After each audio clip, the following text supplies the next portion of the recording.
I told him this GT is a car I always dreamed of, the original GT40. Well, actually. This was the actual Le Mans winner this year. You can see we didn't clean it up at all. It took it right from the track and put it here. That's pretty cool. Hours on the track. So we want to talk about Donald Trump, which was just in the lead-in, but I want to talk first about the auto industry in Southeast Michigan and Detroit, and what you've seen over your career in the developments. I mean, this whole area has gone through several cycles of boom and bust, and none was more difficult than the 07, 08, 09 time frame. And in fact, if you came to this show during that period, it was a pretty gloomy affair. What a difference a few years makes. This area, the auto industry, Detroit itself, all coming back. It's really great to see. So we should turn to the new administration as we're looking forward to it, because the auto industry and Ford specifically has been very much in the news, in part because of the tweets we've heard of the president-elect.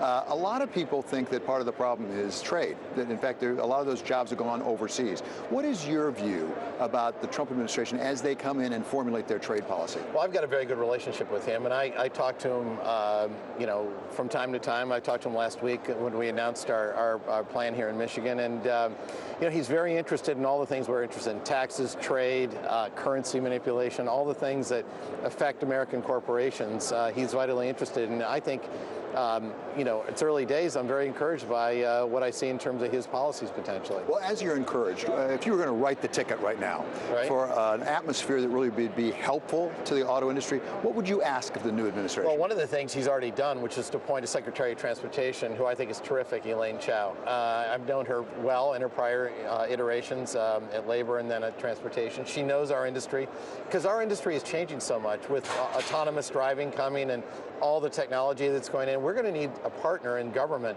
to help make all this happen, and I'm very pleased that she's the choice. Do you agree on the trade subject with what you've heard coming out of the transition team? Because it could have some negative effects for Ford as well as positive. Well, we're working with them, and I think it's important that they understand our position and where we are. We've built vehicles for well over 100 years all around the world. I mean, we've been in Mexico for over 100 years, long before there was NAFTA or anything else.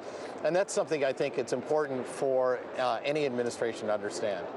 So as you look at it, and we talked to Mark Fields actually last week after the announcement, to what extent are these decisions, such as the decision not to go forward with a new plant in Mexico, is that a business decision for the shareholders, and to what extent is it reactive to the policies anticipated? It's a business, and it has to be. I mean, at the end of the day, my family's a big shareholder. We have to do what's right for the shareholders, and so we didn't need the capacity. We made the call on not building the plant, and we're thrilled to be doing it here in Michigan. But going forward, these are the kind of discussions we will be having with the administration. You have been known to be an environmentalist, really concerned about the environment, and you, from the beginning at Ford, really have been an advocate for that. As you look forward, particularly as you talk about electrification, are you concerned that the new administration might back off of some of the subsidies and some of the encouragement of alternative energy sources? I mean, I don't see any sign of that at all, and I think, as we think about developing the next generation of technology, it has to be cleaner, and not just in the U.S., but around the world. I mean, that's the thing. We're developing our products now for around the world. So, the world needs cleaning up. You've been in major cities, in Asia, and sometimes the air, you literally can't breathe. It feels like somebody's standing on you. It's not all autos. In fact, a lot of it is power plants.